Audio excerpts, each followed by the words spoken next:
You're listening to the Soulless Minions of Orthodoxy, alternative DVD commentaries. Today we're going to be listening to and watching 1987's Ishtar. I'm Justin, and sitting next to me is Josh. Hello. Hello, Josh. And before we go any further, you should know that we are watching the PAL version of the film, which is going at 25 frames a second. Yeah, please note we're watching the PAL version because, like our last movie, North, this movie has not been released in the United States. It's a crime, sir. So there is no NTSC DVD for this movie, although you can find it on VHS. That's right, or you may have caught it on, Stars Cable or some sort of channel like and that. taped it. So in either case, if you're listening to this and watching the movie with it, you're either going to have to be watching the PAL version, or you're going to have to slow our audio commentary down to 24 frames a second. So, okay, again, this is 1987's Ishtar. In the annals of film history. Well, we'll go into that. Yeah, just probably regarded as one of the bigger box office flops. We'll go into that. I've got some info on that, but Okay. we'll get into that when we start the commentary. All right, and our sync point is the first black frame after the Columbia logo fades to black. So what we're going to do is I'm going to give you a countdown. I'm going to go 3, 2, 1, unpause. We'll unpause together and watch the movie. So grab your remote. This is for the money. Here we go. 3, 2, 1, unpause. Columbia Pictures presents Ishtar. Telling the truth is a bad idea.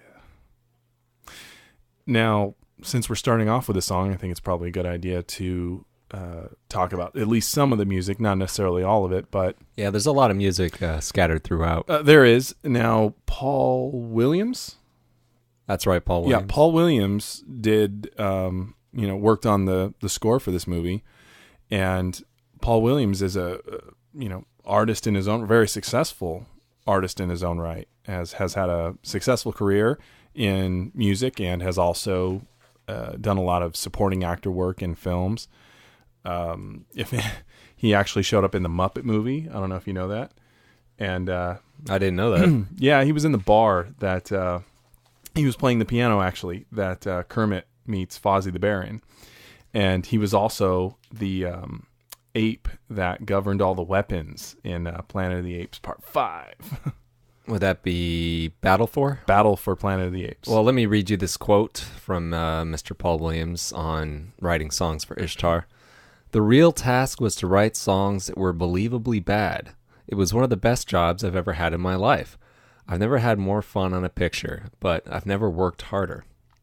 May preferred that Williams write, May refers to Elaine May, preferred that Williams write, that's correct, write whole songs, even if she intended to use only a few lines and then teach them to the stars and have them perform them, necessitating more time and money. Well, more time and money, that's a phrase you can apply to this movie. But before we get into the deep of this movie, I would like to read you a paragraph from Roger Ebert's review, since we did that with North. Sure. This movie was also on his worst of list for the year of 1987. This was his number 1. And I'm going to read you a paragraph, which I thought was scathingly funny. Here we go. Ishtar is a truly dreadful film, a lifeless, massive, lumbering exercise in failed comedy.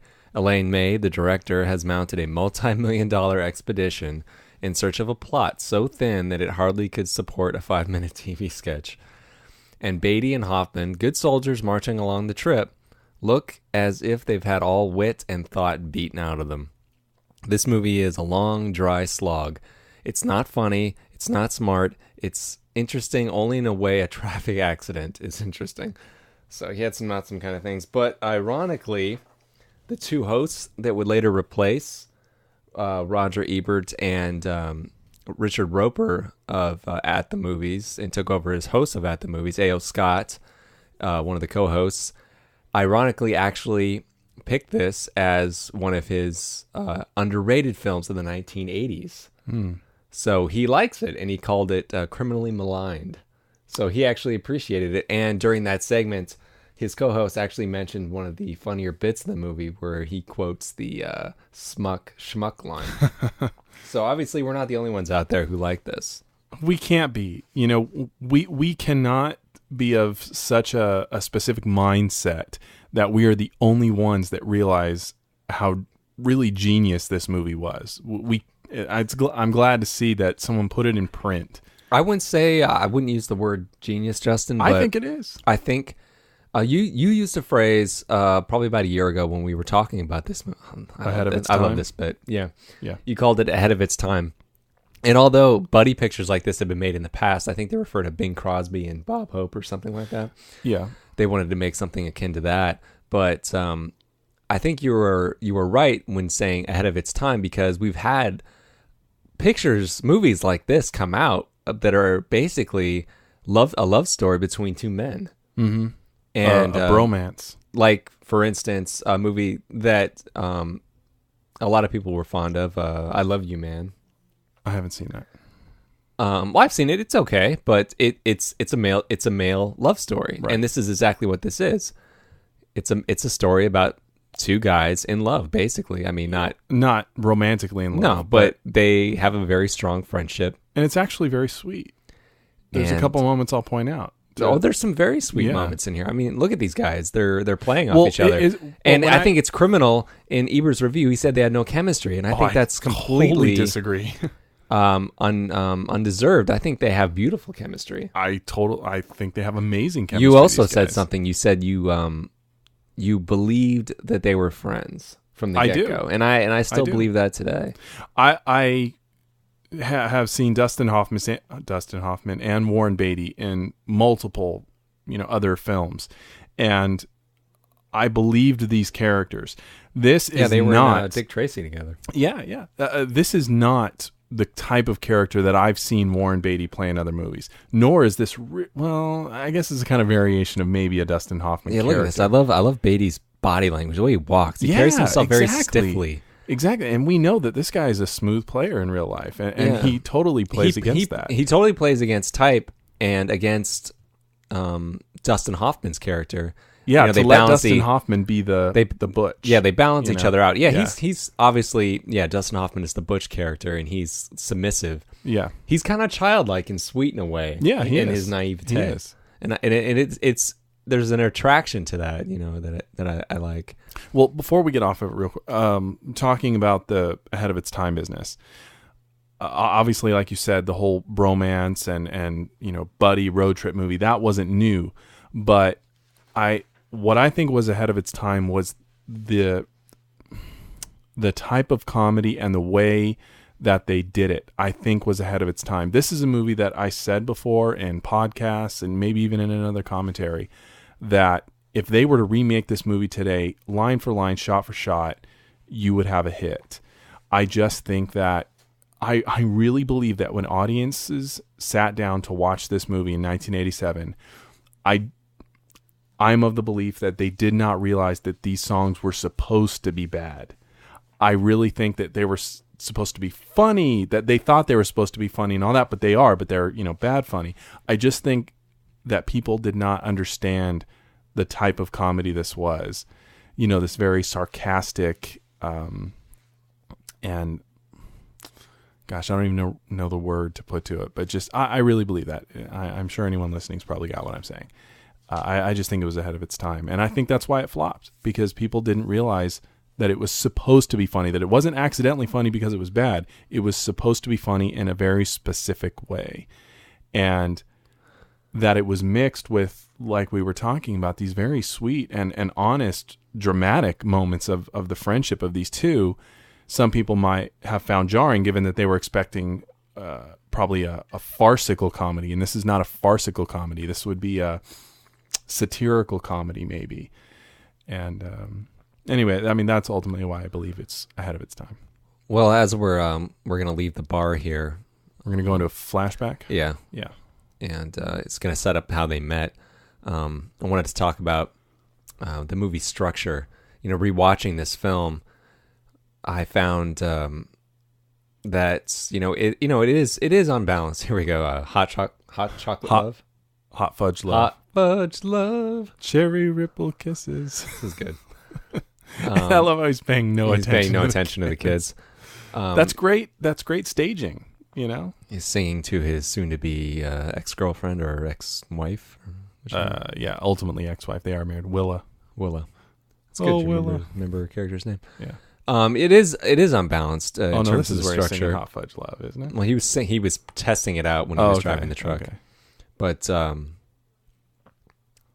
as the movie's still working pretty well at this point, as it's dealing with just the two of them. But as it gets into the B plot, of the CIA and the map of Ishtar and the political intrigue, it really kind of starts to fall off, and that stuff really doesn't play. Not really. I think you believe that?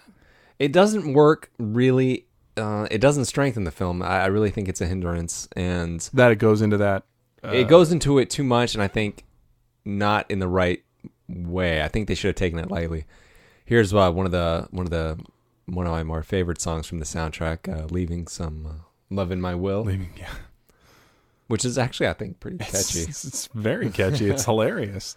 Now, I have to disagree with you on that. I don't find the jumps between, like you were saying, kind of the CIA and all that, the Ishtar stuff, which is, I suppose you can call that the dramatic parts of the movie. Well, I know you didn't have time to rewatch this beforehand. Oh, I know it well. But I know you know it well. But when you rewatch something for a commentary, which I always do before we do commentaries, you become very analytical. I know I've said that in our other commentaries, and I apologize if I'm saying it again here, but you do, and you tend to nitpick things a little bit more. And this movie is not meant to be watched in that way. It's meant to just kind of, just you watch, you like what you like, and you kind of let the stuff you don't like wash over you. You're not supposed to look too deeply into it.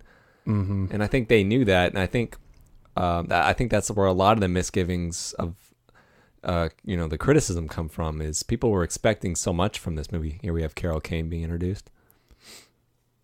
Well, great character actress. Gosh, I don't know. I mean, I hear what you're saying. I just don't agree. I mean, I understand how when you're rewatching something for analytical purposes, you pick up on things that you wouldn't otherwise if you were just watching it for enjoyment. The way I choose to, take this movie in when I'm watching it is when you have a scene like, the song that was just shown, and even this scene where she's singing the words back to him and all of that. He's so goofy.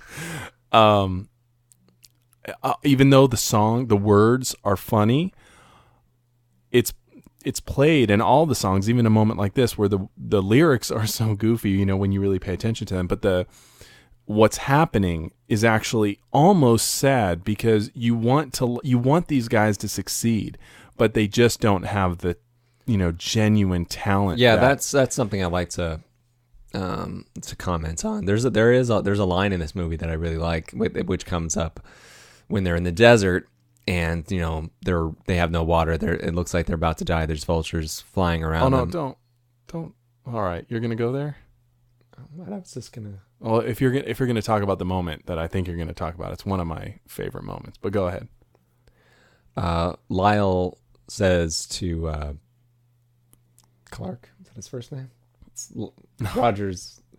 It's Lyle Rogers, and I forgot his first name. Yeah. The Hawk. I mean, that's what they call him. Hawk. Chuck Clark. Lyle says to Chuck, well, at least we're not living lives of quiet desperation. And I think that's in essence what this movie is about. You got these two guys who aren't the most talented guys in the world, but they're giving it all they got. And and he's right. They're not sitting at home wondering what it would be like to be songwriters. They're out there trying. Yeah. And they're not a big success. They're not a big hit. Their songs, apparently, people don't, well, I think they're catchy as hell, but they're quote unquote lousy. But they're trying so hard, and they want it so bad, and it's better to have passion and be not good than not to care about anything at all. And that's exactly why I don't. Look at these guys, day or night. They're trying to write songs. They're giving it their all. Yeah, no, I totally. And they won't take failure. And look how ridiculous they are right now. I mean, but it doesn't matter. They're, like you said, they're trying, and that's when you cut to a moment like this, where he's blubbering like a baby because his wife left him. To me, I don't find this jarring, even though 30 seconds ago they're saying, they're singing these incredibly, inane lyrics. I don't find it jarring because exactly what we just talked about. It's genuine. Another half an hour, like the last half hour song. I mean, but the point is that they're, like you said, they're genuinely trying to do it. So when it cuts to a real moment like this, I don't find it jarring. And it's something that I think people misunderstood, hence the flop. But this is the moment you were talking about, the schmuck smuck. Yeah, this is one of the more famous scenes from the movie that people like to quote. I don't know. I always like to pretend that this was ad-libbed, like on the spot, like it wasn't in the script, because it just seems like something you wouldn't write into a script. It's something that you would come up on the spot, like that maybe Warren Beatty actually did say smuck by accident, and they're like, let's work that in. Maybe during a read-through he pronounced it wrong, and they're like, hey, we got something here. Yeah, we can use that. Yeah. But see, in a scene like this, and especially, there's a couple I will specifically reference this, how Roger Ebert could say that these guys had no chemistry absolutely blows my mind. I mean, these guys, I absolutely believe that these guys have genuine affection for each other. And, again, I don't see Hoffman and Beaty. I see the characters, which, to their credit, because these guys certainly come with a long list of successes before this movie and after, and I still see these characters. Now, mind you, of course, at this point we're still in the flashback, and we're seeing here how Hawk is the dominant in their buddy relationship, which is interesting to me because, kind of as I referenced before, Beaty is known for being a very suave and, smooth talking guy. So to have these roles reversed, I thought was really cool. In fact, I even wonder, as a behind the scenes notion, if maybe the director switched them, if maybe they thought they would go for the reverse parts. But yeah, there's a line in that Lyle says to Chuck, he's like, women don't go, right? I think it's this scene right here. Women don't go for me the way they go for you. I mean, you got the way that. You walk. You got that kind of walk can only be pulled off a guy with a small old body. See, now that is sharp writing. I love that writing. And so you got that kind of mean looking face, but with character, This is sharp writing. This is really good, and it would seem tailor made for these guys to speak. Even Charles Grodin's character. That dialogue seems tailor-made for him. See, right here, Carol Kane, whose character I just checked his name, Carol, is leaving Chuck here, and soon he'll be down in the dumps. But I don't know. Watching this, I'm kind of thinking that maybe this is the kind of guy that would be the Piano Man, Billy Joel. What, by himself? No, he's the Piano Man. He's the guy. He was in the restaurant. He was at the piano. He was singing.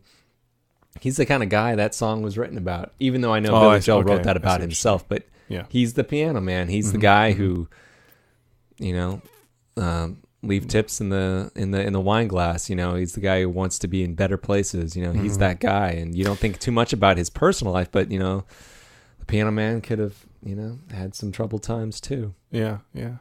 He's got a pink phone. It's funny. Look at that look on his face. This is great. I love that as he's sitting here at the window contemplating suicide, when he hangs up with Lyle, he starts singing. I kind of perceive that moment in two ways. It's funny in a sad way, but right here, it's also it's touching, because this tells you how this much is all I got. Yeah, exactly. And that's what he's doing. Yeah, this is what I have that keeps me together. This exactly. is me. And he's singing his thoughts, because that's what he is. He's a songwriter. And I think that's brilliant in my opinion. See, now there's no reason why you can't have humorous moments in a drama. I think by and large this is almost a dramatic piece, but just with these moments that are absurd, just like absurdity is in real his life. Shirt's not tucked in, and I love that. I love his hat. It kind of gives him a childlike sensibility. It does. Yeah. Because I never wore those things past age 10 or whatever. So she's the mother. She's doing singing. Annie. Yeah. Again, funny and sad. It comes at you on two levels. And I think that's the stuff that people just didn't get. They weren't able to process. They were like, is this a comedy or is this a drama? And it's both. It's a dramedy. It's like MASH. You know, it takes this very serious stuff, but puts in real life humor, not slapstick, goofy humor, but humor that happens in real life. You know, just like a hat like that. People wear hats like that. But when you put it on this guy, somehow it seems funnier than it otherwise would be. You know, they framed it so you can see the top of that hat. That's good stuff. Mm-hmm. Now, this moment here is when you get past all the other people and all the singing to each other and all that. What they're saying is actually really sweet and touching. Lyle's out there telling him that as lonely as you think you are, at the very least, you have me. I'm out here on a ledge for you, man. It's not that bad. Yeah, some people don't even have anybody to go out on a ledge for them. Exactly. And look at Dustin Hoffman. He's not phoning this in. Yeah. This is real. You know, he's really putting it out for this. And even though Lyle has come off as we've said, kind of almost childlike. You got the guy coming down off the roof.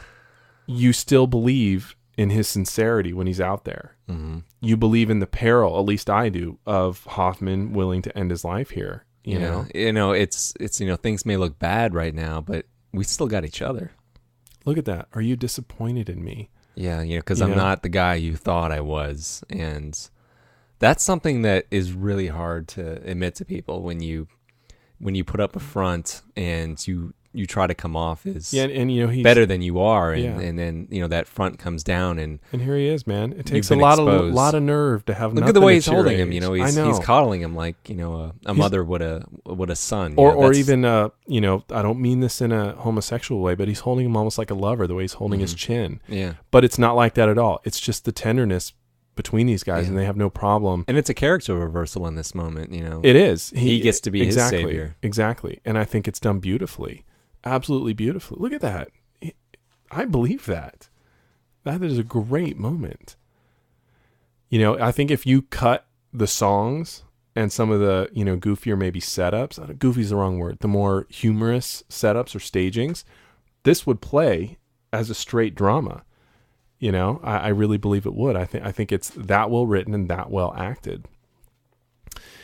And I think that nice little, 10-minute cutout we got there, flashing back, was kind of in just the right place in the structure of the movie. So you understand why these guys are where they are now and where they came from. So you know why they're willing to go to this, the way I see it anyway, this pretty awful, war-torn part of the world. And just because it's the one place that their manager tells them they can get paid to do what they love to do. Mm-hmm. Yeah, we're being introduced to the map here, which is a subplot throughout the movie. We're on to the B plot here. Mm-hmm. I guess you can call it the B plot. Yeah, this is this is the beginning of the stuff that I feel just kind of slows the movie down. It doesn't really hold up to the rest. I'm talking about the stuff with Beaty and Hoffman. Anything with them is gold, I think. I don't think it slows it down, but I do agree that maybe they could have snipped a little bit, like with this stuff. I know it's kind of necessary so we understand why the map is important and all that. But yeah, I do see what you're saying, and as far as I just think cut away from Beaty and sure, I think they could have had a movie just with the two of them in New York trying to make it as songwriters. They could have, yeah. I mean, it was definitely an interesting choice to go this route. I don't know if it would have been a better movie had they stayed in New York. I mean, this is what we have, but yeah. Well, since it's different. Since we're in this area, I'll bring this up. The director her name is Elaine May, and I've read that she wanted this to be kind of like a Bob Hope and Bing Crosby kind of tribute to Road 2 type movie. So it was always a given that it would be a road trip type film. They would be on an adventure, a quasi-adventure of some kind. And I can actually picture the two of them on a camel in an actual movie I'm forgetting the title of, where they're in Morocco. Spies Like Us? No. Bob Hope and Bing Crosby, I want to say it was. And they're on a camel and they're singing, we love to be in Morocco, and it's that, it's almost like a dumbed down version of this movie, a less complicated version, I should say. Well, apparently she had worked with Beaty on Reds, had done some uncredited work on Reds, and also on Tootsie, did some uncredited work on Tootsie, which Beaty and Hoffman were both involved in those films. Beaty was involved in Tootsie? No, I meant Hoffman. Okay. So they decided to work together on that point. They wanted to get together, and this is the movie they ended up making. And although it is not, it's by no means the worst film ever made. A lot of people like to label things that way. It's not. It's not even close to that. It's a fun movie. It's good. There's pretty serious stuff happening right It is, considered one of the classic box office failures people like to bring up a lot. Like Waterworld, when it was being made, was called Fishtar, in reference to Ishtar. Yeah. And this movie, I believe, it reportedly cost around $40 million, and it made somewhere around, somewhere between 10 and 20. So it is not by far the biggest bomb. That's probably around. Not as far as percentages go. No. Yeah, we're talking like Cutthroat Island. That movie with Gina Davis. Yeah, sure. Is probably one of the biggest flops. Which cost like $130 million to make and made like, it cost 10. about it made about 10, and I think it cost over $100 million to make. But yeah, that's percentage wise, that's a huge flop versus this. Here we go. We're making our way. Here we go to Ishtar, and I think this is interesting in a way. Like I said, I thought it would be better if they stayed, in New York and just make it about the two songwriters. But I think it's a tribute to their character that, they're willing to take this chance that nobody in their right mind would. Like, we're going to go to a third world country because we want to be songwriters, but this is the opportunity they have, and they have to take it. Right. I think it's a tribute to their characters' sensibility of how badly they want this dream to happen. Yeah, exactly.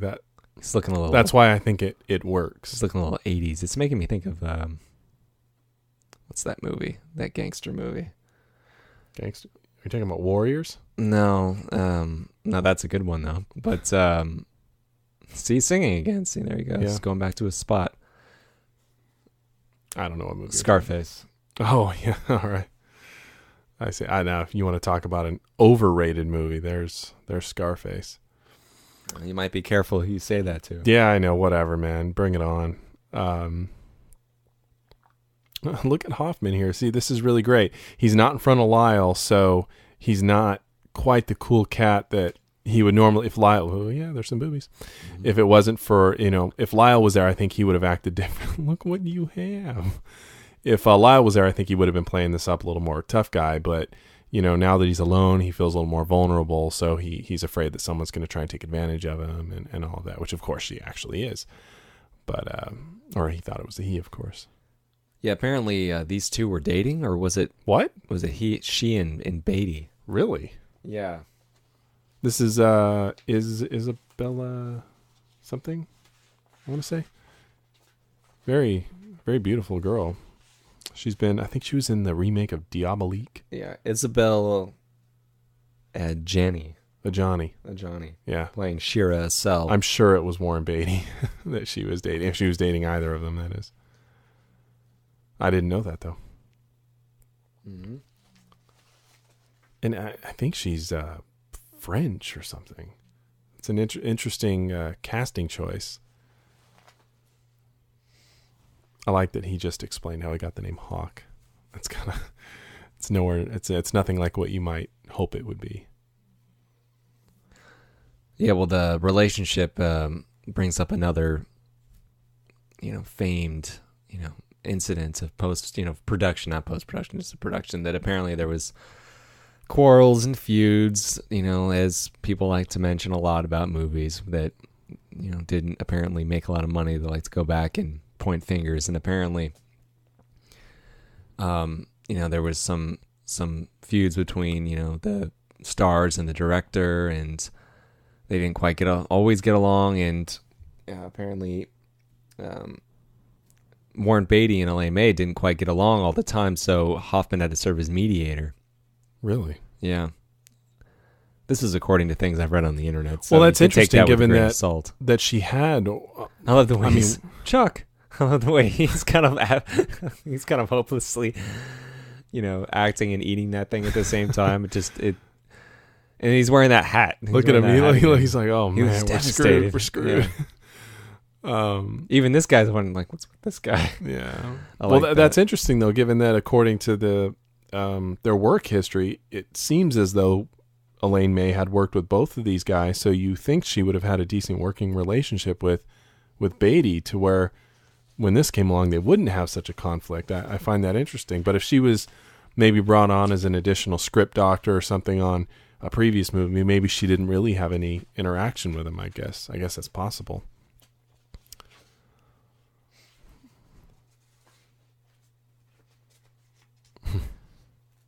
Yeah, as speaking of Elaine May, I also read that this is of the 3 films she directed and the last. Yeah. Apparently, this tainted the rest of her career. Unfortunately so.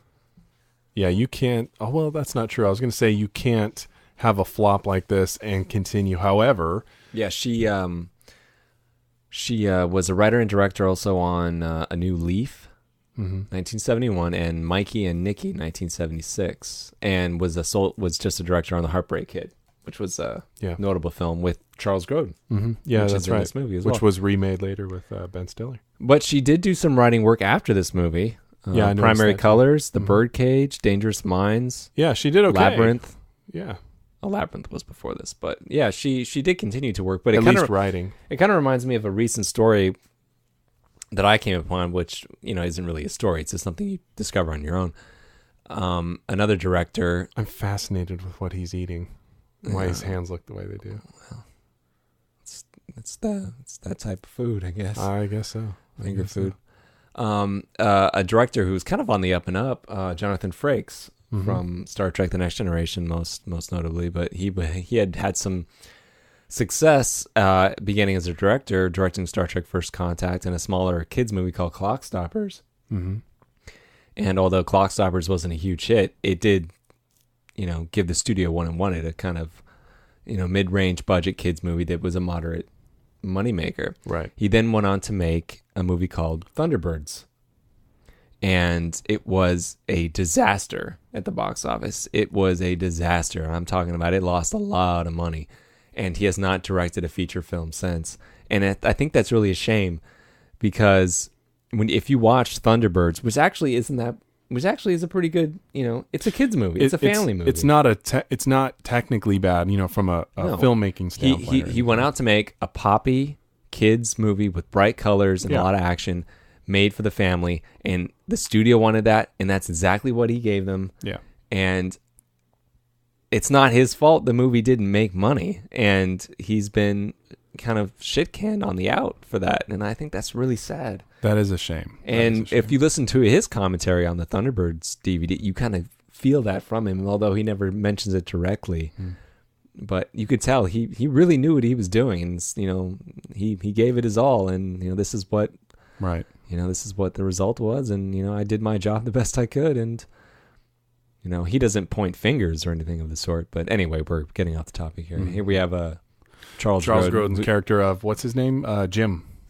Yeah, Jim Garrison. Yeah.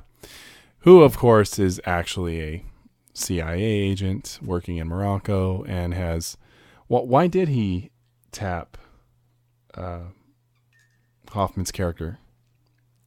He didn't just go to him blindly. There's a reason. I forget what it was. He knows he met with Shira Cell. Okay, all right, that's what it is. But of course, he's playing it up like he doesn't know, and he's just like, "You're so valuable. We need your services." Well, yeah, he told him he's in the CIA at this point. Yeah, but of course, towards the end of the conversation, he breaks that in. Mm-hmm. He makes he kind of says it passively. It's like, what do you do? I work for the CIA. Yeah, it's no big deal. Of course, now we've got Lyle on his own here, and. You can see quite nervous without Chuck by his side. I think he's, no. I mean, okay. Obviously he's a little nervous, but without Chuck there, he's a little timid, I would say. I think, given the timid nature of the character, I think he's doing quite well, given that he's on his own. Of course, he's not singing his own material. It looks like he's got like a red ribbon, but I think it's actually part of the coat. Yeah, Yeah, it looks like it. It looks like he's trying a little too hard, and it kind of adds to his character, I think. Here Chuck comes to the rescue to sing That's Amore. Yeah. And this is, just one example, one element, not one of the main ones I'd like to, reference when they come along, that makes you believe that these guys are buddies because, it took him about 10 seconds to see that Lyle was struggling and the crowd wasn't buying it, and he just jumped in. He could have, I'm sure it would have been, intimidating to do that, kind of nerve-wracking, but he got up there and did it, and he backed his friend. And that's one of the sweet elements of this movie. This is actually the only time in the movie where a crowd is enjoying them. Yeah, look at them. They are. You're exactly right. And they're singing covers right now, but they're singing the same way they always do, but this crowd loves them. They're changing it up and making it their own. Yeah. He misses it. That's good. Yeah, so I don't know if it's a statement of tourists or what that the writers or directors were trying to make, but this crowd loves them, and maybe it's just because they seem to enjoy what they're doing so much. Yeah, look at them; they're kind of getting into it. They're like, well, it's the closest bit to America they've got right now. So. I suppose that's a good point. Yeah, but look at them; they're into it. There's no business like show business, and they're having a ball. This is exactly what they want. They just want to be on stage, having a good time. Speaking of nostalgia, I love, even look at that. God, look at Warren Beatty. He's acting his ass off. Yeah. I just love that. And Hoffman looks like he's having a blast. Yeah. Well, yeah, speaking of nostalgia, as I was saying, but, people talk about the failure of this movie. And, when I first saw this, I was a kid, I'd see it on cable, like on HBO, and over again. And I would love it, and I'd watch it with you and our other brother, and we'd love it. And we never knew anything about finance, box office, or anything like that. Like, it didn't do well to us. It was just a funny comedy. And only much later in life did we come to hear about that. And by that time, we're like, who cares? I mean, we were flabbergasted. Yeah, we're like, really? People hated it? Why? It's funny. Yeah. And I think that happens to a lot of people when it comes to look at that. Everyone's movies. coming by. This is what they wanted. They're stars. Yeah. They're in heaven. Yeah, that upper crust guy with the the toga thing on, give him like come and entertain at my palace. But of course, Lyle here, he's just he is feeling a little over his head. He's a little confused. Yeah, you can tell by he's kind of gotten so used to being. You think, disliked. It's not effortless. He's really putting in an acting performance. Yeah, and he is. You think, oh, he's just playing dumb, and I'm like, I don't think so. I'm like, I don't think you see the subtleties in his facial expressions and his intonations. No, a character like Lyle, I don't think is dumb. I think he's innocent. And because of that innocence, he has a hard time understanding the conflict of what's going on. The conflict being that he went from a world where no one liked them to suddenly they're liked overnight. And it's just confusing. He just doesn't understand. It's not about intelligence. It's not computing quite yet. But he's still an adult, like right here. He's still willing to go to toe with who he thinks is a male intruder. And it doesn't feel out of character at all. He's an innocent, but it doesn't mean he can't fight for himself. Yeah, this is when we're really going to start getting into the thick of the B plot. Yeah, it really starts to get mixed up in here. Yeah, so it's at this point in the movie, like halfway through, I think that you're soft, pal. You're soft. Yeah, forgive us for reading the subtitles, but there's a lot of funny lines in this movie. But yeah, it's really when like the halfway point in this movie where it kind of starts to fall off a little bit, and I think that focusing too much on that B plot, taking it too seriously, I think, kind of derailed the story a little bit. The overall enjoyment of the movie. Mm-hmm. I love that he pops her. It's good stuff.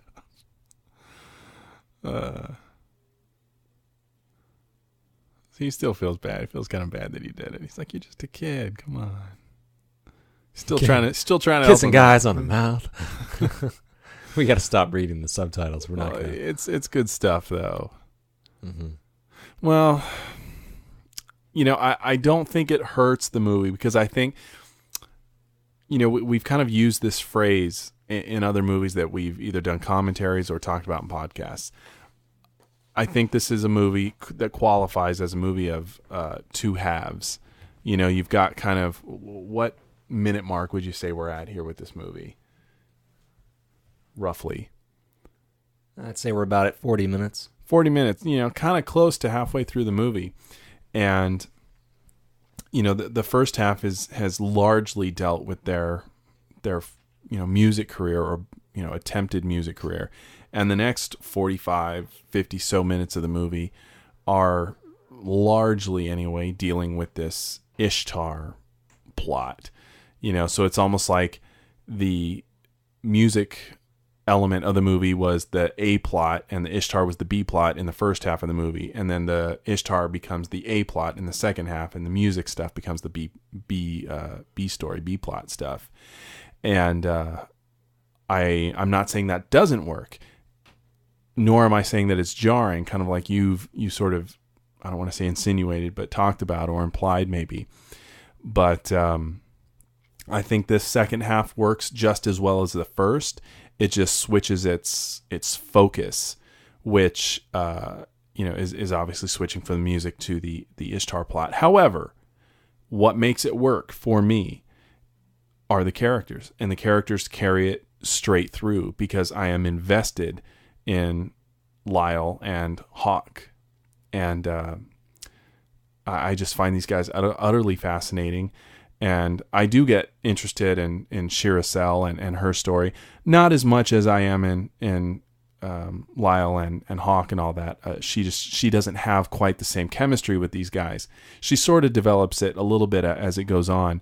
But since we've spent the past 40 minutes with just the two guys, my emotional investment is with them. So switching plots as they do at about this point in the movie, I don't find it jarring because I'm involved in these characters. And, I've kind of talked about this before that, in as far as the humorous moments that come in this movie, I don't think they're slapsticky at all, nor do I think they were intended to be. I just think that's life. These things do happen in life. These moments that from a third party perspective, as we are the third party watching the movie, are funny if you see it happen to other people. But if you're in that moment, you don't necessarily see the humor in it. And things like this, where they've just kind of stumbled, into this mess, that happens. That's life. And, Charles Grodin just kind of slinks into Hawk's life here. And Shirasel has kind of just slinked in to Lyle's life here. And it feels natural. It feels like it's just something that would happen to real people. And, I kind of talked about this before. I think if you were to have removed what people perceive as the humorous stuff or overt comedy stuff, it was funny. But if you were to take that funny out and just leave the dramatic aspects, and this scene, for example, is one of the dramatic aspects. This is a guy who's right now, Hawk is wanting to be something more than what he is. And Charles Grodin's character, Jim Garrison, is offering him that chance. And Garrison is a CIA agent. He is fully aware of personalities, behavioral traits, and no doubt has done some research on these guys. He knows that Dustin Hoffman is struggling, not just in his career, but as a personality, that he wants to be bigger and better than what he is. So Grodin's character is playing into that. And I think that is a very dramatic story element.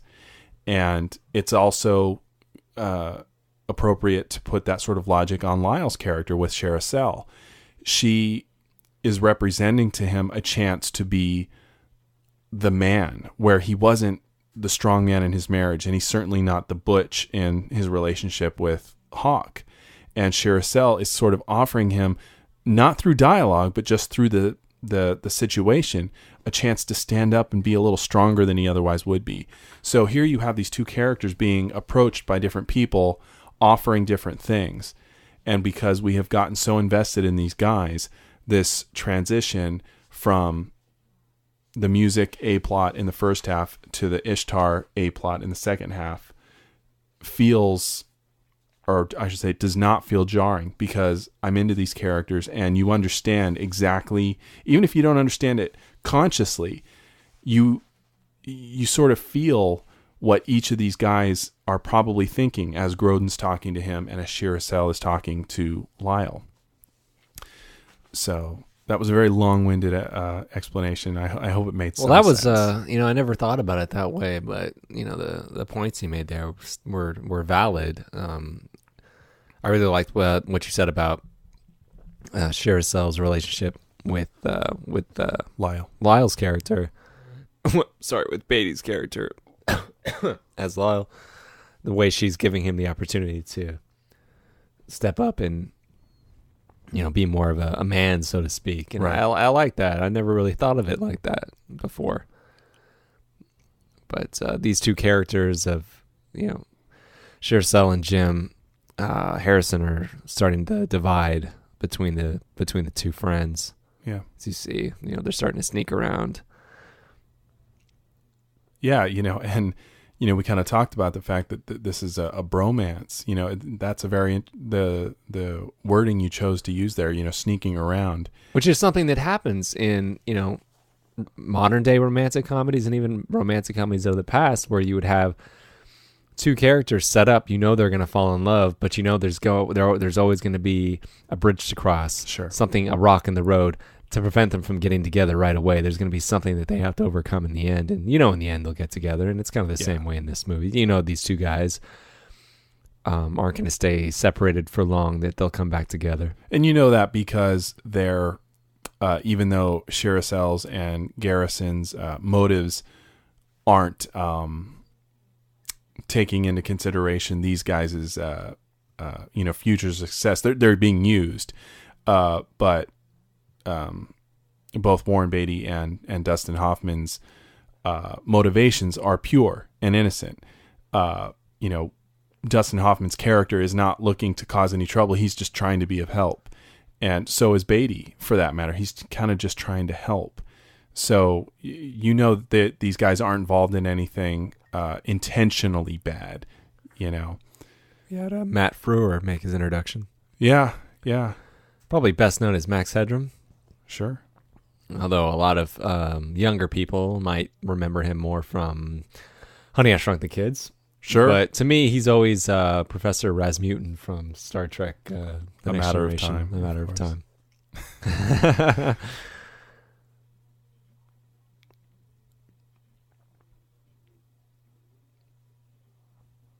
I love it. The CIA guys are right there, and they just have no idea. See, now this is something where I think the tone of the comedy was just not understood. Yeah, they were trying a little bit of a madcap kind of thing here, I think. It was almost like a wink at the audience, Mm-hmm.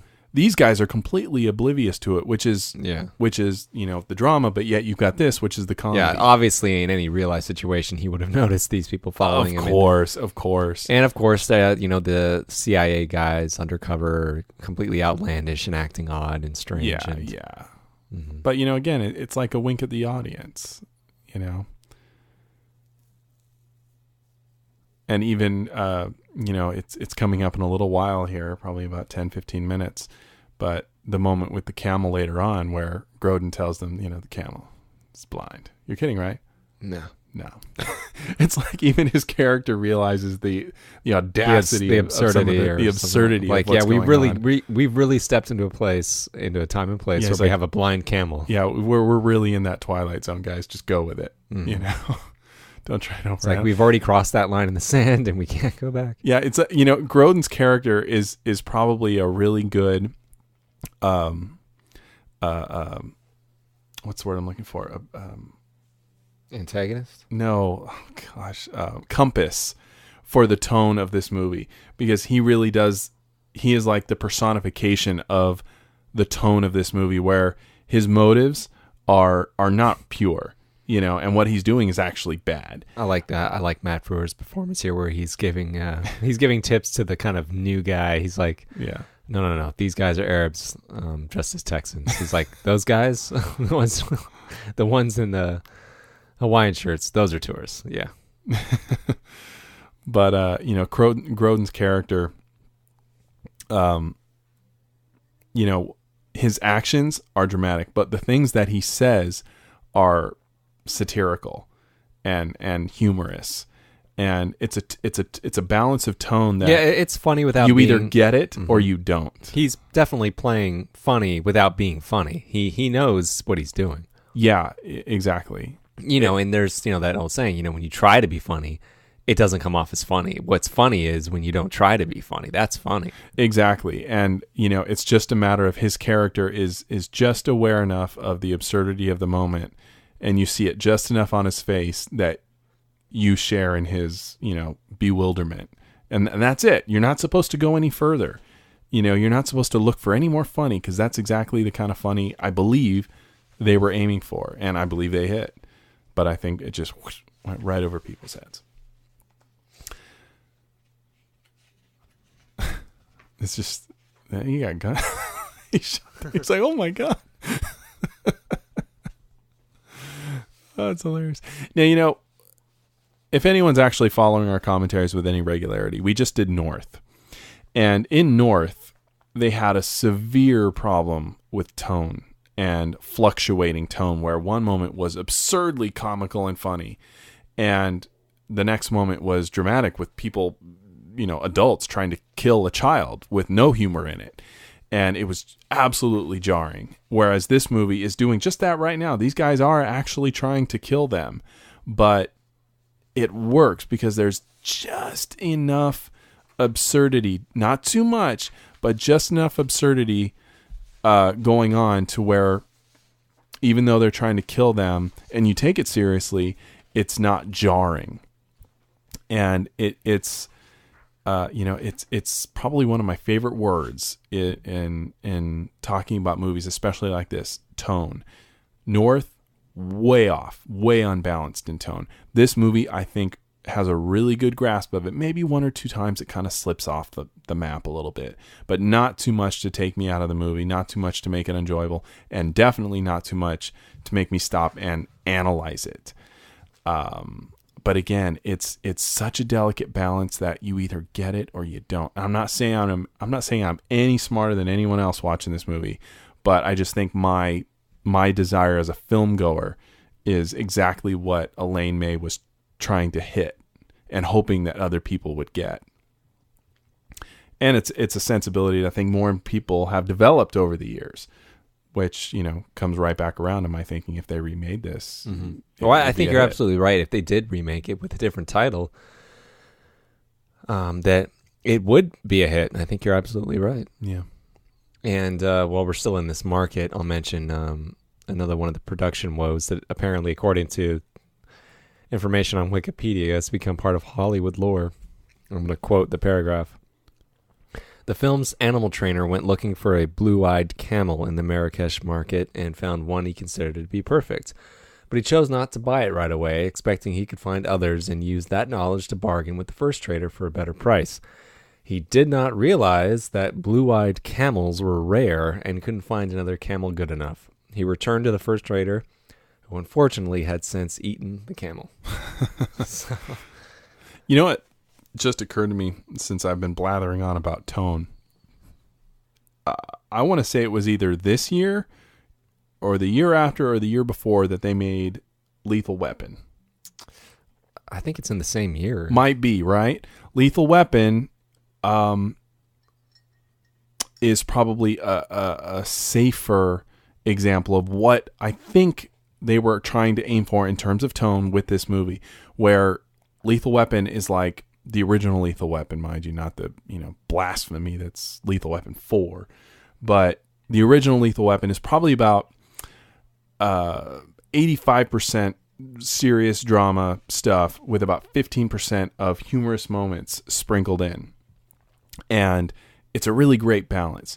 When you get to the second one, with the introduction of Joe Pesci and whatnot, then you probably got about 70% real straight drama and then about 30% of comedy sprinkled in, which is, I think, probably about the percentage of this movie where you got about 70% seriousness and about 30% comedy. The difference, however, is... What you mean, the other way around? What did I just say? You said 70% serious. That's what I mean, yeah. In this movie? I think so. I really think this is a comedy. so. You're saying it's more drama than comedy? I think there's a lot more drama in this than people realize. And I think but to its detriment. All right. Do you want to slide it? Do you want to say it's maybe 60% drama, 40% comedy? I'd say it's 70 comedy, 30 drama. Really? You think? Well, this movie's a light comedy. They wanted to be a kind of a light farce, you know? I said, I'd be willing to say it's 50-50. To their detriment, I think it didn't work when they actually went to this serious tone like you just saw here. Mm-hmm. Speaking of that, they're having a scene, you know, regarding political intrigue, that apparently when Ishtar started shooting in 1985, this was amidst high political tensions in North Africa. And apparently during shooting, there were rumors that Palestinian terrorists might try to kidnap Dustin Hoffman. Sure. And some locations had to be checked for landmines before shooting could begin. Dang. Well, all right. I'll renege my earlier thing. I'll say this movie's a split. It's 50-50. And maybe that's why it didn't hit. Whereas, say, take Lethal Weapon 2, which is probably about 70% drama, 30% comedy. If this had just shaved off a little bit of that stuff, like when he's on the rooftop. Well, yeah, the first Lethal Weapon is mostly serious. Mostly, yes. On that one. Yeah, but I think obviously as you go on, they become more comedy. He's so clueless. He just says Mohammed, and that's because I've seen the movie Superbad, that Mohammed is one of the most common names on the planet. So every guy in the market turns around when he says Mohammed. That's funny. And that's how he ends up talking to this guy who actually ends up finding him a blind camel, ironically enough. So they do end up with an actual blind camel. Right. Which was just a code word he was supposed to use, or a code phrase of some kind he was supposed to use. Yeah, it was like an identification type thing. Yeah, Sharcelle told him to deliver that phrase to somebody. To Muhammad. Yeah. Right. He is talking to Muhammad, but not the right one. Well, didn't she? This is good. He also knows of a camel which has a crippled leg and no teeth. Would you be interested in that?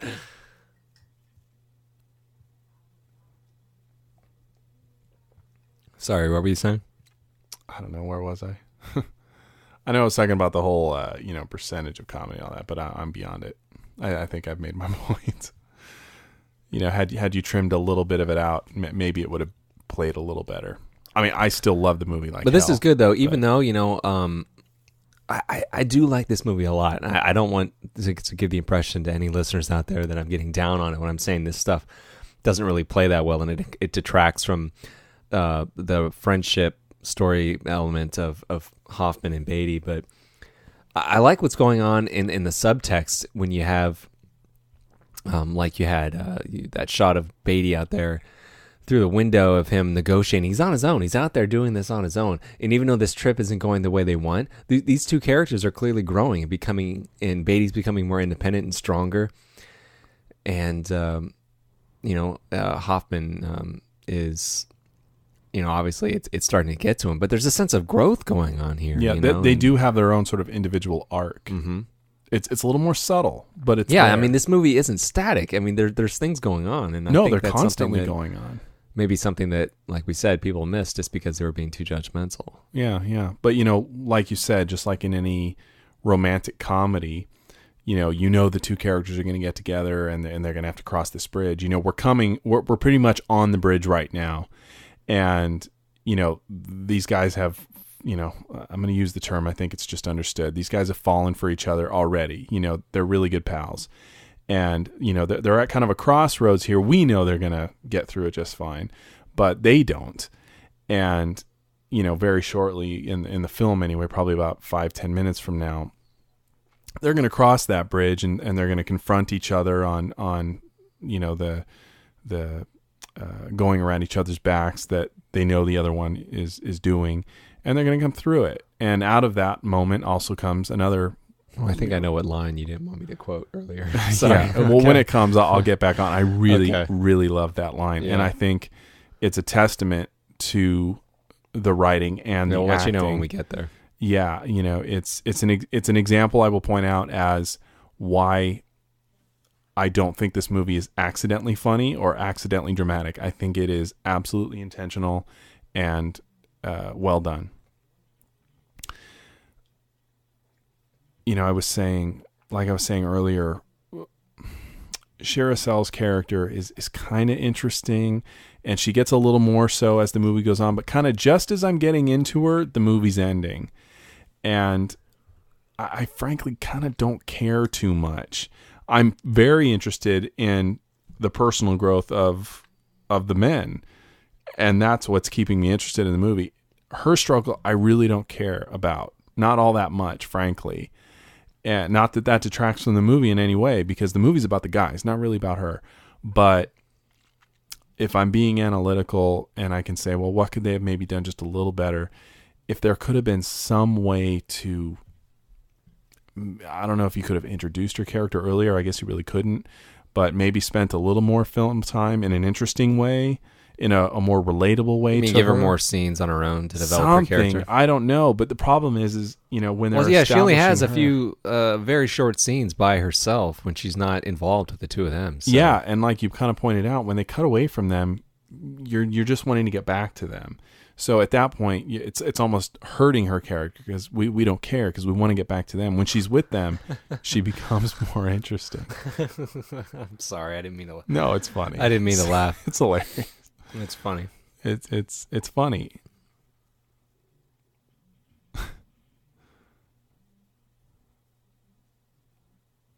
Even Hoffman's sitting here just thinking, what is this?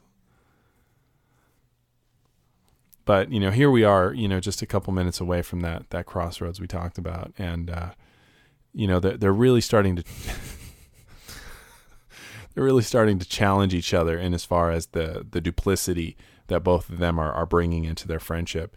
They came there to sing, and now they're caught up in this shit, and they're both really way out of their league. Just in over their heads. Yeah, in over their heads. And,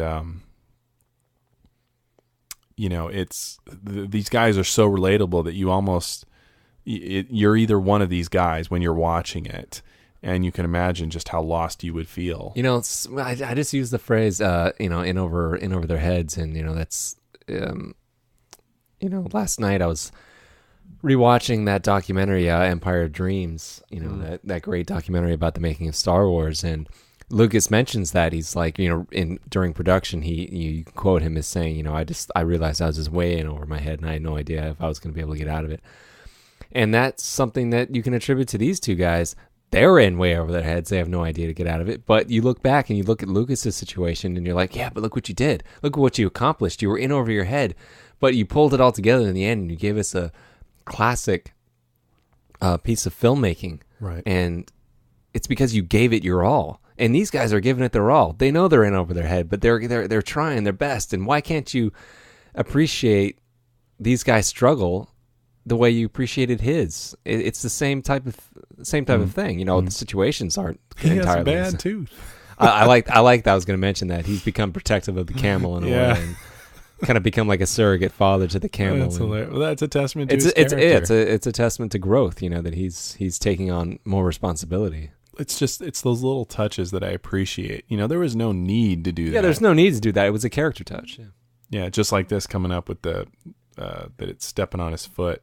Good stuff. Oh yeah, it's a comedy beat. Oh, definitely. One of those beats that definitely pushes it over into that 50-50 range, that maybe if they backed off a little bit, people would have not been so confused as to the tone of the movie. I think Charles Grodin is one of the classic character actors, especially of his time. I want to say, the 80s to maybe the mid 90s. I remember seeing him in Dave. He was so perfectly cast as the friend in Dave. He always plays the friend. I think he's been the lead in a couple movies. He's never been a lead man. No. Well, no, he was in Taking Care of Business, was it called? With James, the one that's alive, Belushi.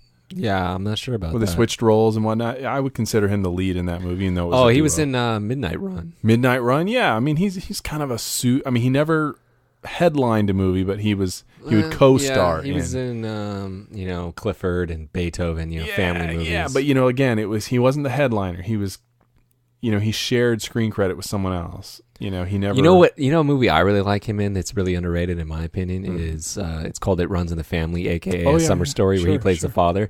I think he captured the essence of that dad so well. Oh, I think he did. And I think he did it seemingly so effortlessly that he didn't get any credit. But this is a tribute to his acting ability. Mm-hmm. But ironically enough, that you mentioned Grodin here. Grodin was one of the only things that Roger Ebert liked about this movie. Oh, really? Yeah. I think he's great. I think his performance is spot on. Yeah, he's got dry wit. He does. Like I said, it's almost as if his dialogue was written for him because he does it so well. She had to have known because this is pretty much the kind of character he always plays. I mentioned earlier he was in The Heartbreak Kid. Was that? That's right. Is that the movie that resulted in The Heartbreak Kid with Ben Stiller? Yeah. Okay, I wasn't sure if that was actually an intended remake or was it the same time. Oh, absolutely. Follows, the plot virtually identically anyway. I love Lyle. This guy's so hopeless. But he's trying, man. He's really I wonder trying. what Here we go with these beads. Since we love these characters so much, I wonder what a sequel to this movie would be like if we actually had Warren Beatty and Dustin Hoffman come back and make Ishtar 2. I think that would be an awesome movie. If we see where these two characters went after Ishtar, Well, I'm not going to... How could Dangerous Business not bring them shitloads of money, Okay. That is a if I was tune. making the sequel to this movie, I would have it take place a couple of years after this ends and have them be successes over here, over in Ishtar in that area. In Morocco, the Middle East, all of that. And then have them trying to get over back into New York and have that be the movie, come up with some sort of plot going on there. But, So they've been stuck over here that whole You know time? what it is? You know what it is? It's Crocodile Dundee. Kind of, it's basically that, I see. Only reversed. Basically this movie is like Crocodile Dundee 2 and then, the other way around. Mm-hmm. They'd be going back home. I understand. Yeah, Only they're going back home changed. Mm-hmm. So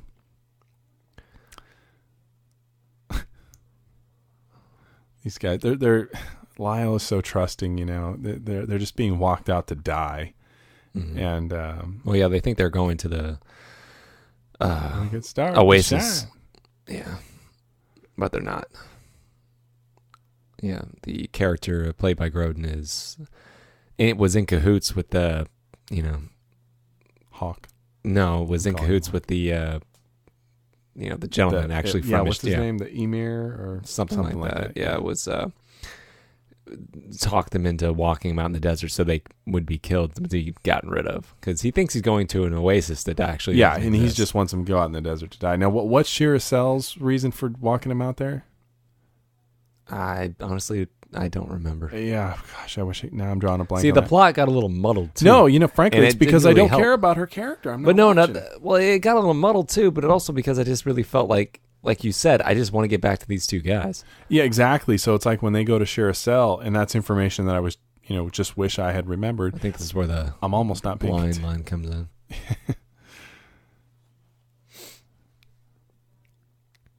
Yeah, the CIA realizes that they're just kind of out of control. So he's like, let's just walk them out to the desert and let them die. So, we're not connected to it.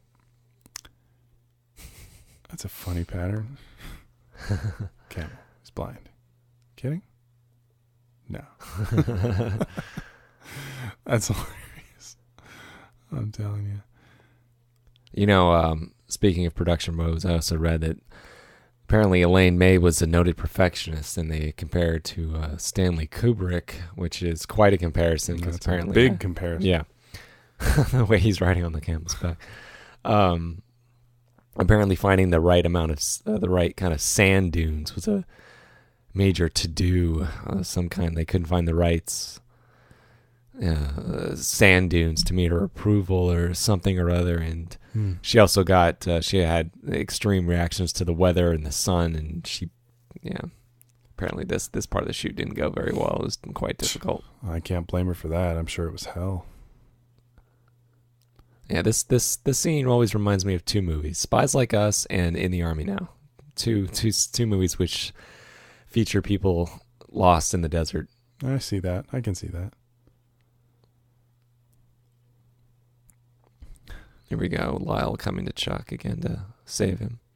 Where their friendship is a big scary ass bird. Friendship is going to overcome the gap that's grown See between now, them. yeah, here we are. Here we're really at the peak of that bridge we've talked about, and they're going to stop bullshitting each other here and finally come out with, what they suspect the other person of and all of that, even though they think they've gotten away with it scot-free.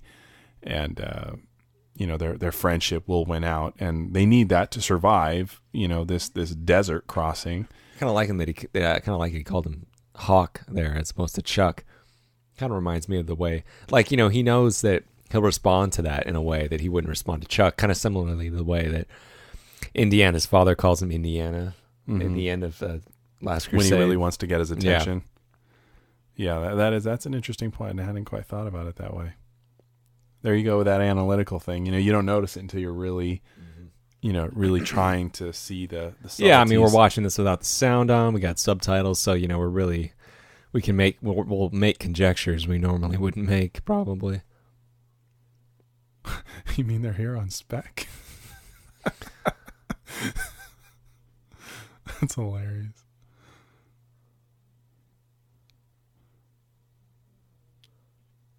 Yeah, see, here they go. Their lies are starting to break down. Mm-hmm. Like, whoops, I shouldn't have said it. This is the line that I mentioned earlier about quiet desperation. Mm-hmm.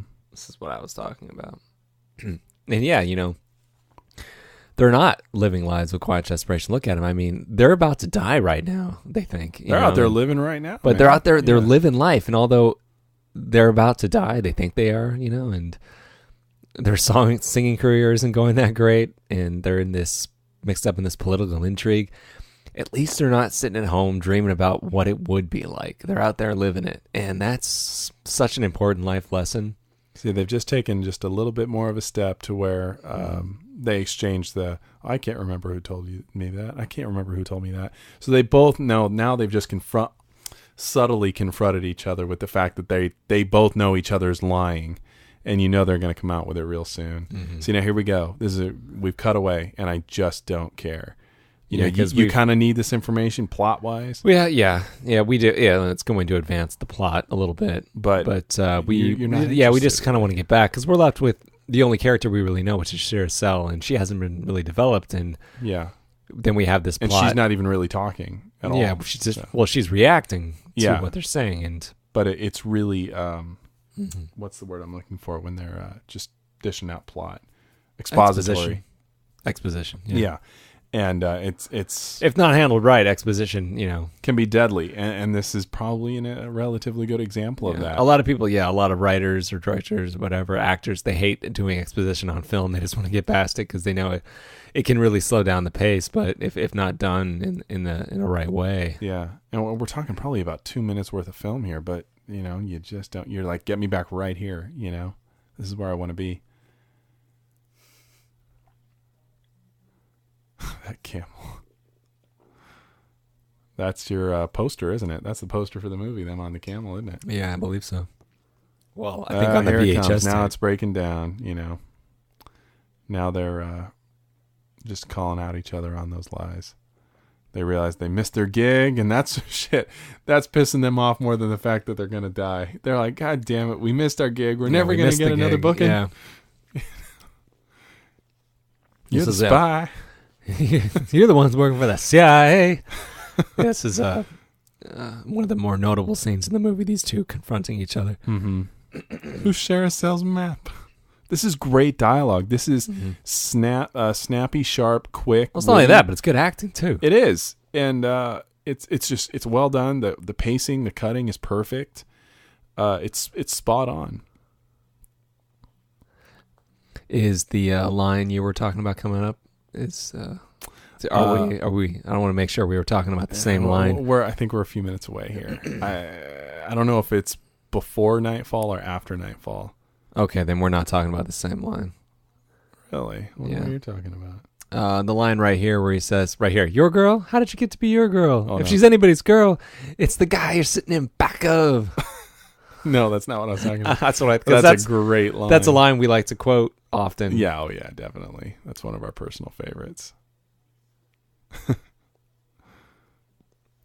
A piece of sand blew in my eye. That's something we quoted a lot too. All right, we got to stop doing that. All right, fine, whatever. No, it's coming up. I want to talk about, but I want to wait till it actually comes up.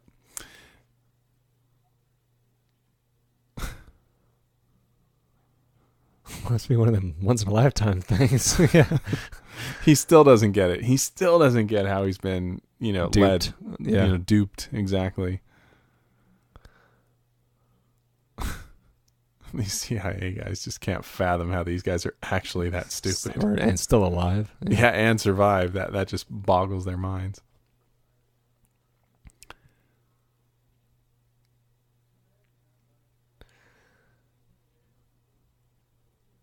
I'd be very curious to know about the technical issues that Elaine May had and what made it so difficult for her. I'm sure the heat was tough, but some people react badly to the weather. Yeah, some people can't take the sun or the winds or whatever's something in the air. Yeah, well, I guess if you want this sort of visual, you kind of really have to go out to these parts of the world. There's really nothing quite like this in the States. Not exactly. I think if I remember what I read, they wanted to shoot it in the States, but they actually talked people in. This is one of my favorites. Yeah, it's coming up in your skin. Yeah, they actually talked the people at the studio to let them actually go overseas to shoot this stuff. Well, I think had they tried to cheat it and done it in the States, we would have felt it and it would have cheapened the movie. This really does give it that feel of a movie, those old Bob Hope movies, although those were totally faked. But this really lends to the realism of the plot and what's going on. Yeah, speaking of that, Siskel said something kind of similar to what you just said. Mentioning that, obviously that stuff looked fake in the, Bing Crosby and Bob Hope stuff. He actually mentioned, he did say something like that, and I'm paraphrasing, but he said, obviously they went to these places, but in those Bing Crosby, Bob Hope pictures, you could tell that the settings, the settings behind them were translights or whatever, were big pictures, and they weren't actually there, and it was on a stage, and that was part of the joke. But here they actually went there, and it's not funny.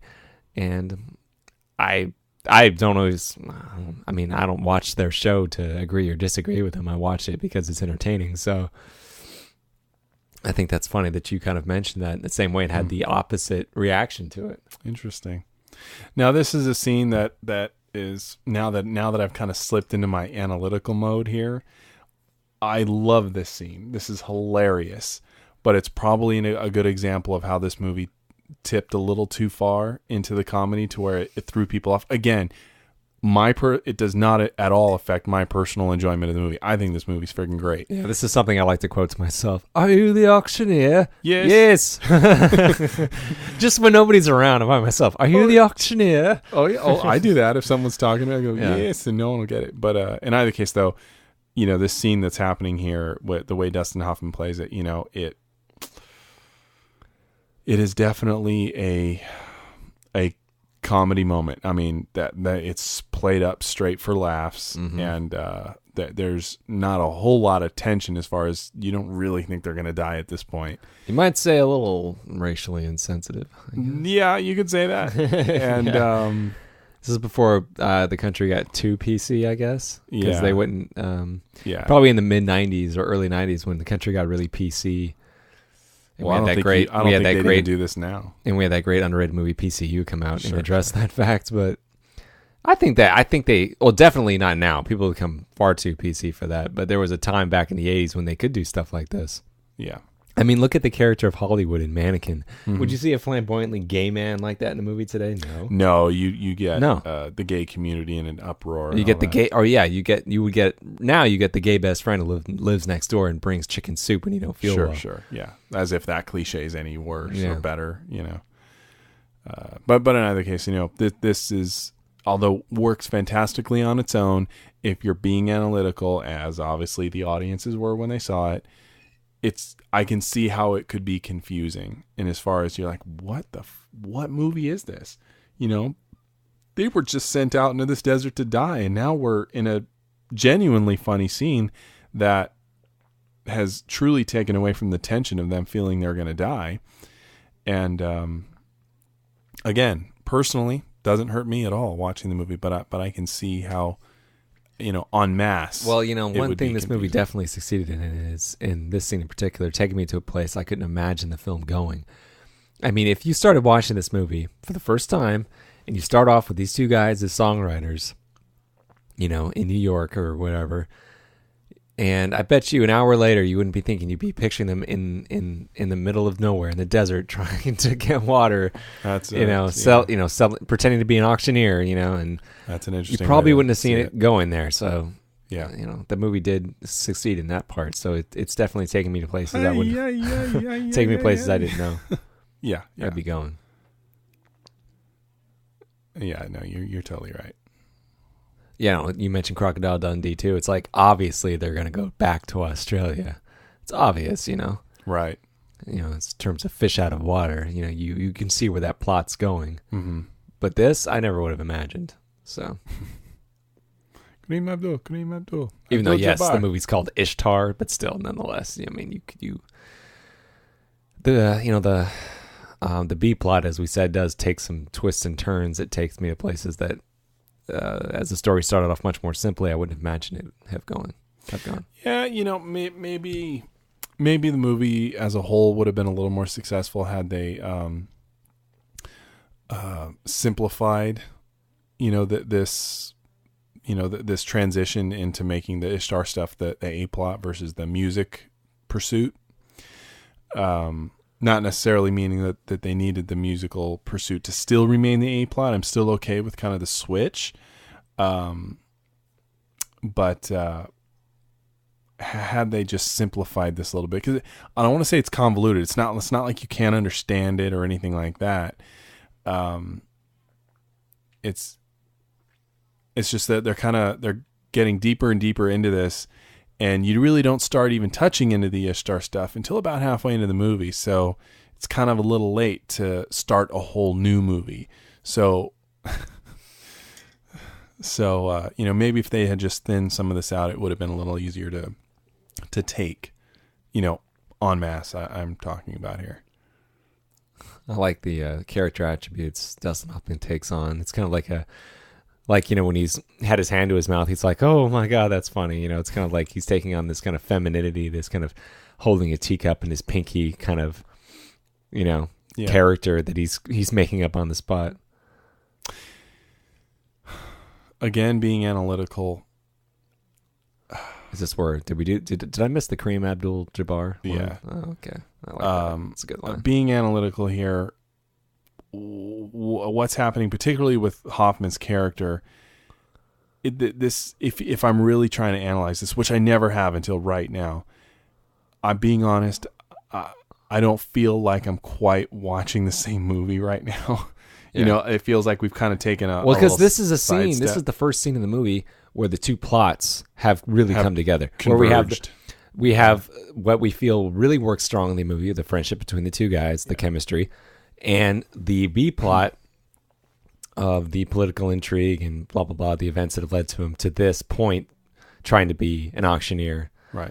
That's not what, the two have really come together and are playing off each other in a way we haven't seen yet. So No, I just mean as far as what the Hawk character is doing in playing that, whatever, caricature he's doing. Yeah, kind of like we there's drifted, nothing in the character of Hawk that we've seen before that makes me think he could do that. Yeah, I understand what you mean. So it's like we were watching a skit on SNL or something. Yeah, kind of. Not that it's on its own. It's absolutely it's funny, but it just it does feel like it could be anywhere. Yeah, and it doesn't necessarily feel like it's that character, that it's staying true to the character. Mm-hmm. Even Lyle for that matter. But this is coming up on another moment that we quote rather often. What was the line? You didn't tell me what it was. Well, it hasn't happened yet. Oh, okay. I guess no. They get attacked in the morning, right? They're going to be attacked. Do they come? Did we already go through night? Did they already? Yeah, I mean, we went through night and the dust storm, and okay. Well, in that case, then it's coming up rather soon. I think. the gun runners have all taken off. They saw the CIA helicopter, and it seemed, according to them, it seems to have pretty much left them for dead. And it's coming up. I keep wanting to talk about it, but I don't want to until it's there. I keep wanting to know what the hell it is. As soon as it starts coming up, you're gonna know. You're gonna see where I'm going as soon as the scene starts to play.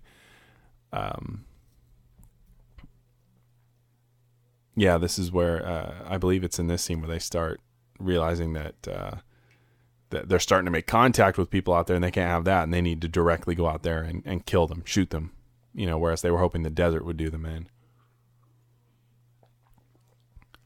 Yeah, it kind of reminds me again of Spies Like Us, where you have these two guys who weren't supposed to be anything more than minor plots in their story, Mm-hmm. have turned out to be a real big headache, A bullet in the desert is not unnatural. I like that. Well, in that part of the world, I guess not. Exactly. It's like funny, but, scary all at the same time.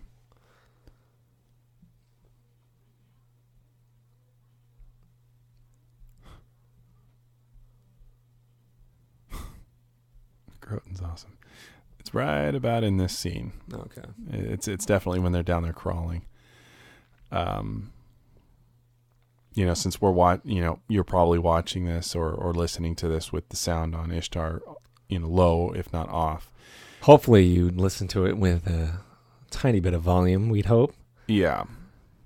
Just in case we get it, What a good song. Here they are. Here they go. Yeah, they're still singing. They're still trying to come up with songs, It's kind of like, it's almost coming back to when he was on that ledge, It's like, well, if they really think they're at the end, God damn it, this is who they really are. And look at we're gonna go out. We're gonna go out singing for just a little moment. They're finding some happiness in who they are. Look at that, so great. It's like, don't you remember the world we left? What was good and what we wanted to do? Yeah, and I dream? think it's pretty much coming here. Beatty's got his head down. I don't want to beat myself to the punch here. Okay, yeah, I'm gonna wait. It's coming up.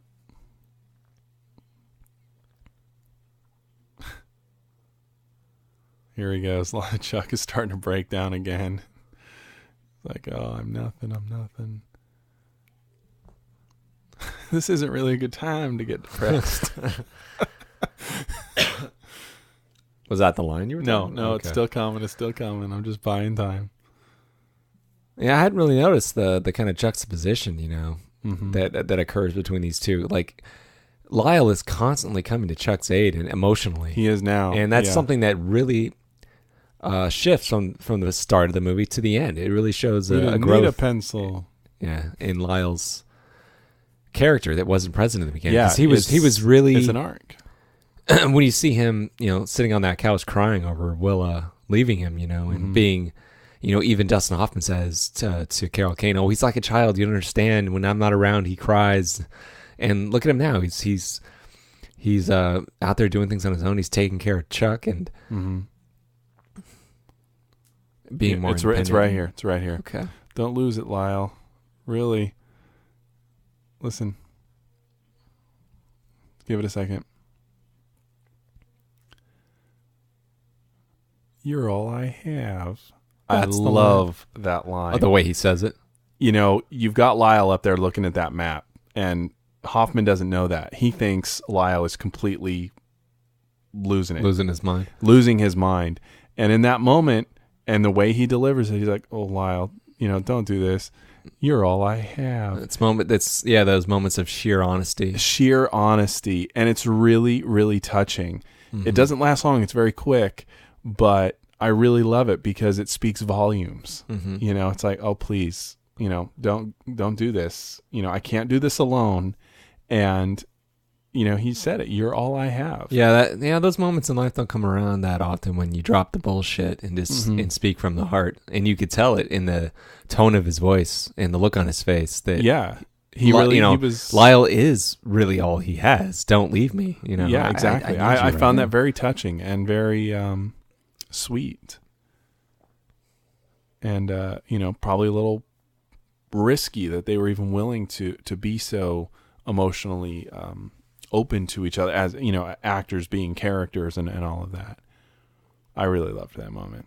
Probably wasn't the build-up people might have expected. It's not the line I expected. No, I always loved. I that thought line. maybe it was, the guy you're sitting in back of, or we didn't need a pencil. No, those are great comedy something, moments. but I didn't know it was going to be a tender moment like that. No, it's those kind of moments, just like when he was on the ledge, that really sell this movie to me, that really endear me to these characters.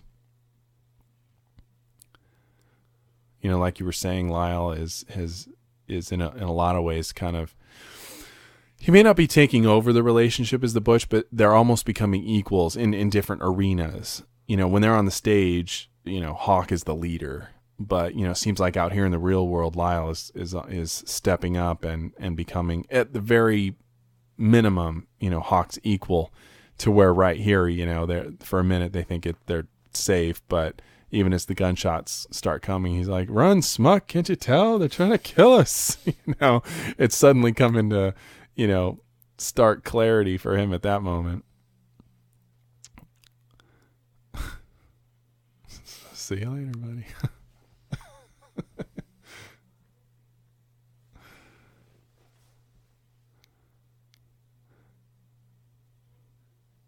Run, Smuck. Camel doesn't move. Love that.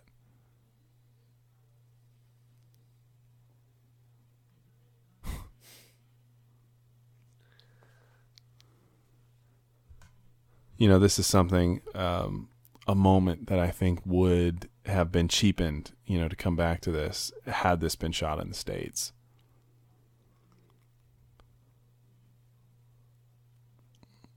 It's not so much that, I'm sure they would have found a desert or something that didn't have flagpoles or whatever, but still, you just kind of know whether it's hard to even explain. Something about the lighting, that area of the world, because of less smog and shit like that. Whatever, you know that this was shot in the States, but it kind of adds to their peril, even if it's in a subconscious way that these guys are really, really away from home.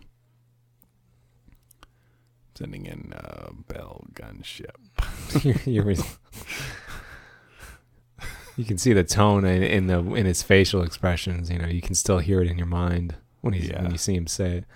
It's just he has that kind of very distinctive way of speaking. It's fun to imitate. Like Christopher Walken, kind of a thing. Yeah. So it's kind of you've talked about this. These guys are living right now, this quiet desperation. These guys are doing more in the past, week or two of their lives than they have probably up till now in their life. Yeah, but they're out there having an adventure. But yeah, exactly. Yeah, and even their lives are in peril. They're potentially about to die, but they're actually, they kind of got what are their smiles on their ex-wives doing faces. right now? Probably nothing. Yeah, isn't this amazing? Nothing ever happened to me.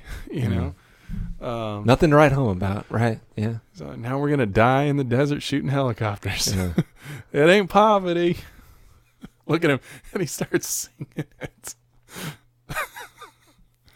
There's the. We didn't need a pencil. God damn, that's great shit.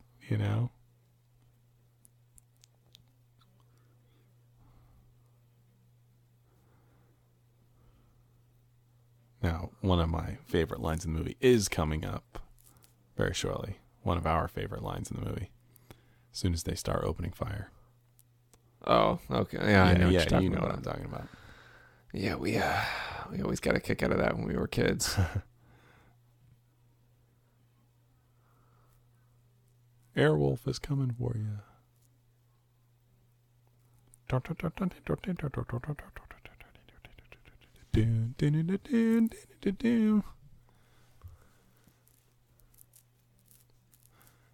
might have liked it better if Shiracel hadn't shown up here.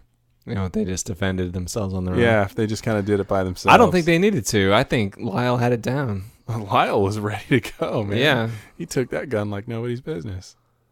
He's nervous, but he's doing it, Well, he needed to bring her character back into the fold. I mean, I understand, plot-wise you did, but emotionally, I understand.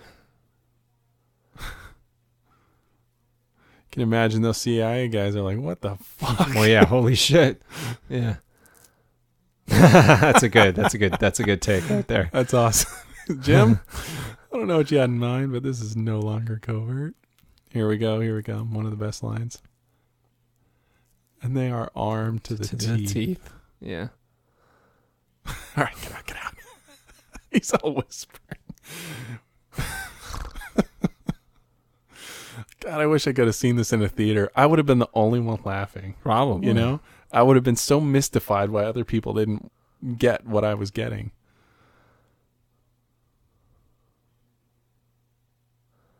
And, it's because the CIA grossly underestimated these guys that shit's actually going to work out for them. You know? Here we have the agent Marty making the deal that Sure. will get them their album in the end of the movie, which will be replacing the Simon and Garfunkel album they saw in the window at the beginning. Right. A little symmetry there. Mm-hmm.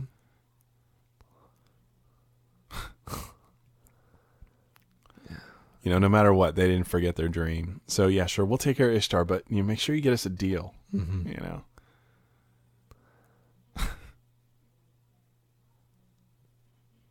And, the sick shit is that kind of thing really happens. Our government does shit. Maybe not this exactly, but, they make these kind of deals and whatnot to support people to either keep a secret or whatnot. We did not. We're going to just deny everything. This is a comical take on, what really happens. Secretary of sometimes. State? Well, how would he know? Sorry. Oh, it's hilarious.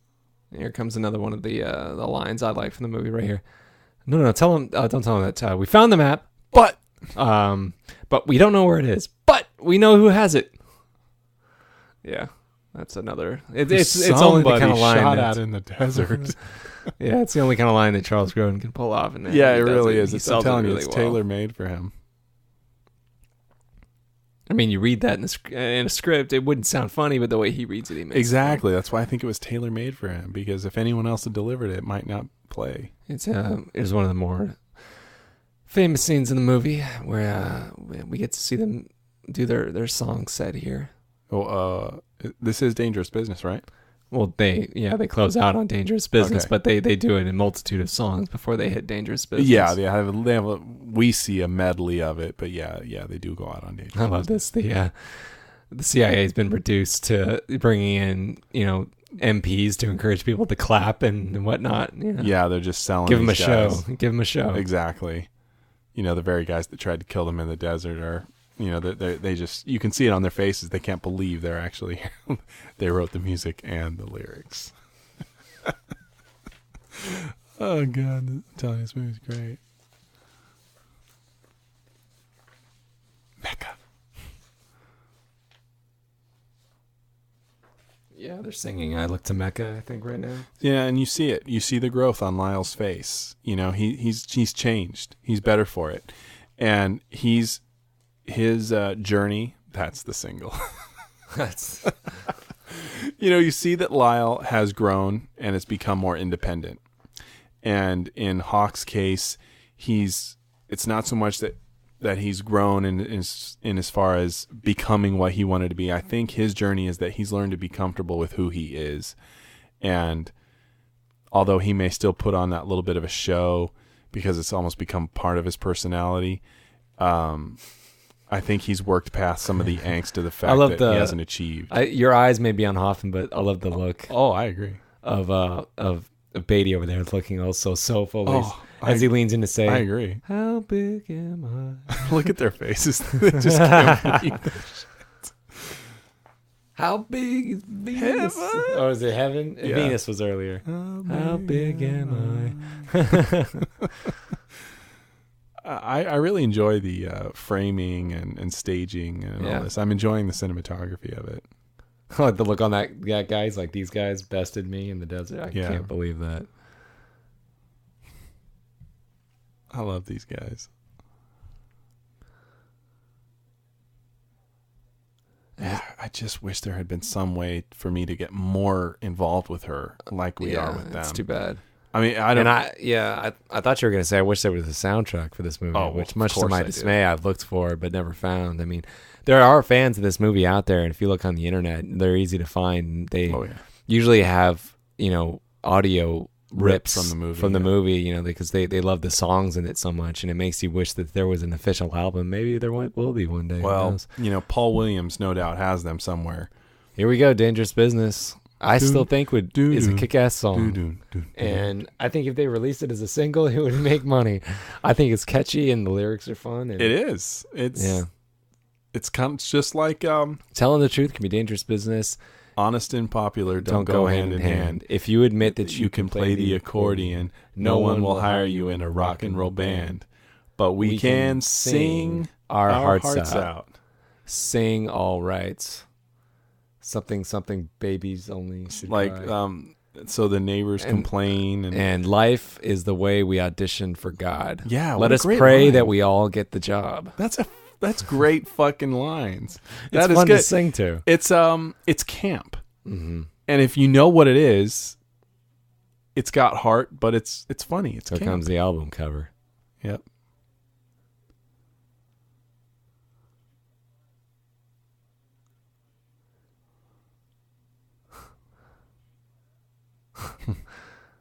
Roger Clark. Live. Here we go. Full symmetry, like you said, come full circle. They replaced Simon and Garfunkel. Yep. Of course, they're at a special low price. Yeah, of course. Yeah. But hey, they got their dream in the end. Yep. Yeah, it took a very circuitous route to get there, but they made it nonetheless. That was Ishtar, ladies and gentlemen. Yeah, we're at the final credits. Any final thoughts here? Well, I'm glad that even though it was us, I wish it wasn't. I wish I could listen to somebody else do a commentary for this, but I'm glad fans of out there have gone and given this movie a commentary finally. And I know this is on Zarban's list of movies he can't believe doesn't have commentary. So now this movie finally does, and it just makes me wish even more that this movie had a special edition. I wish they would. Why not? I mean, I think it's. I think the wounds have healed from this movie. Get Beaty and Hoffman back together in Elaine May and sit them down in a recording studio. Give it a commentary. Oh, that would be Give great. it some extra bonus features. I'm sure they could dig out some stuff. I'd be happy with if I got the commentary. I'd be happy. If you could get the three of them to sit down. That even if that was the only selling point on the DVD, the DVD would sell well. This movie has its fans, and I think the stars know that. Even though the movie was a quote, they have to get stopped on the street. If I ever ran into either of those three, Elaine May or the two main guys, I would totally bring this movie up and say, look, I mean this with all sincerity. I freaking love that movie. Thank you for giving me that. It made my childhood. I grew up with that movie and I love it dearly. Not because I think it's ridiculous. I think I got exactly what you were trying to do. Bravo. Good job. That's what I would say.